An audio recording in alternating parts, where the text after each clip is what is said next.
कि देखो मैं मुसलमानों की वोट से चुन के मैं खासदार है, ये सब बनावटी बातें हैं।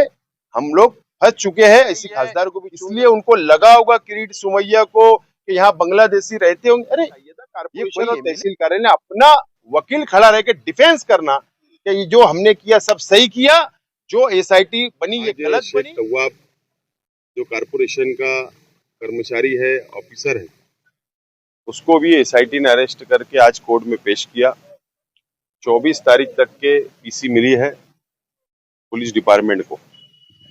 और जो इल्जामात, मैं खुद कोर्ट रूम में मौजूद था, और जो इल्जामात पुलिस ने एसआईटी ने जो लगाई तवाब शेख पर कि वो दस्तखत उसकी है या नहीं है वो चेक करना है, किन किन लोगों से इसके कॉल पे बातचीत हुई है वो चेक करना है, बैंक अकाउंट चेक करना है, ये छोटी छोटे इल्जामात लगाकर असल में बड़ी मछलियों को एसआईटी छोड़ना चाहती है।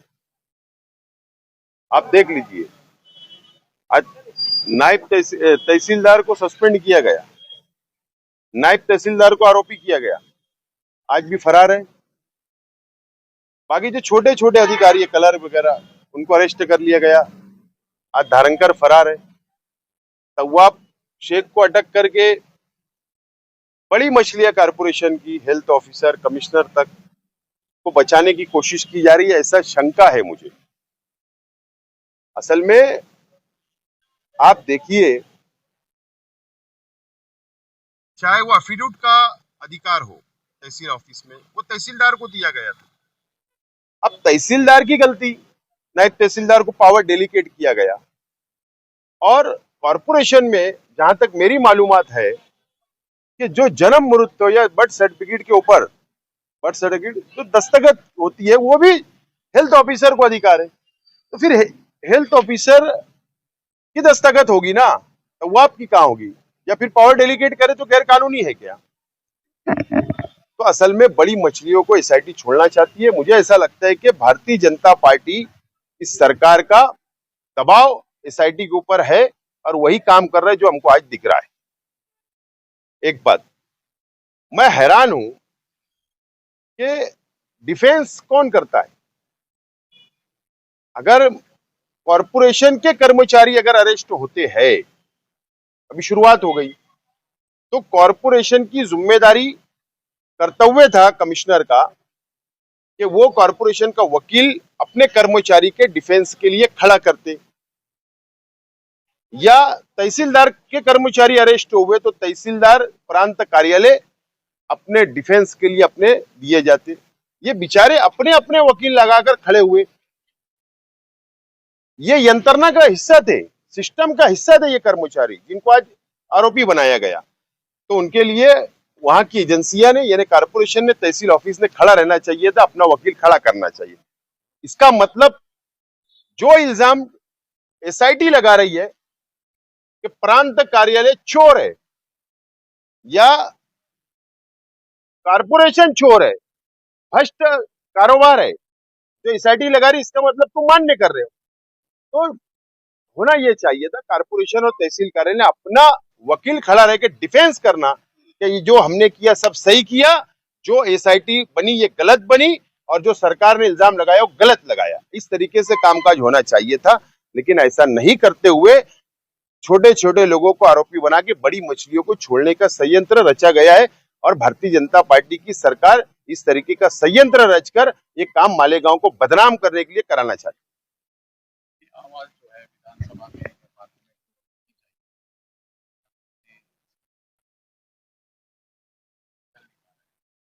अब हम लोग माइनॉरिटी डिफेंस कमेटी, अभी आप देख रहे हैं कि हमने हमारे एडवोकेट खान साहब, एडवोकेट आरिफ भाई, तौसीफ भाई, इनको खड़ा किया, तो डिफेंस हम लोग कर रहे हैं। हम लोग भी वक्त निकाल कर पुलिस स्टेशन जाते, एसआईटी ऑफिस जाते, कोर्ट में आते, हम लोग जितना हो सकते हम लोग मदद कर रहे हैं, बाहर रहकर जो हमारी जिम्मेदारी हम लोग पूरी कर रहे हैं। लेकिन मेरा तो सवाल आप मीडिया वालों से, आप लोगों से मेरा सवाल है, मैं भी 5 साल एमएलए रहा, मैं भी 5 साल असेंबली की कार्रवाई में मैंने भी हिस्सा लिया, तजुर्बा है। निहाल अहमद साहब के घराने को भी तजुर्बा है, जो पॉलिटिक्स में आज एक्टिव है, उनके बच्चे, उनके परिवार के लोग। हमने विधानसभा को बहुत करीब से देखे, मेरे वालिद भी एमएलए थे। एक आज के एमएलए बजट पे चर्चा करते करते बीच में सिर्फ 1.5 मिनट का बोल देना कि उनको अनुमान हुआ होगा बहुत गरीब रहते हैं मालेगांव में, बहुत स्लम बस्तियां नजर आ रही है, इसलिए उनको लगा होगा किरीट सोमैया को कि यहाँ बांग्लादेशी रहते होंगे। अरे ये कोई एमएलए है? ऐसे फटीचर सवाल।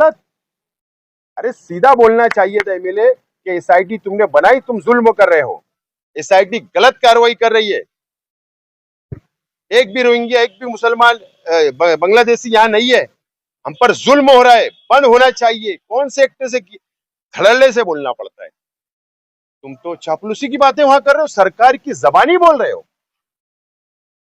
खैर अब ये शहर समझे, लेकिन हमारी लड़ाई जो हमने हाथ में ली, हम लोग लड़ने वाले हैं।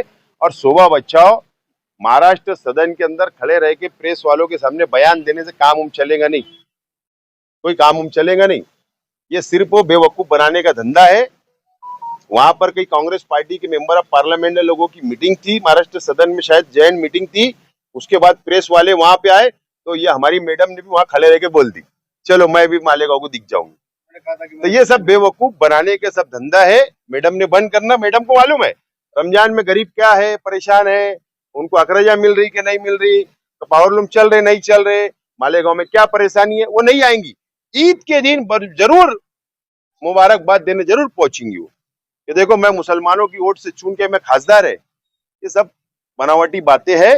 हम लोग फंस चुके हैं ऐसी खासदार को भी चुन कर देकर। अगर दूसरा कोई कैंडिडेट होता बीजेपी के अलावा तो हम सोचते तो उसको वोट देते तो अच्छा रहता।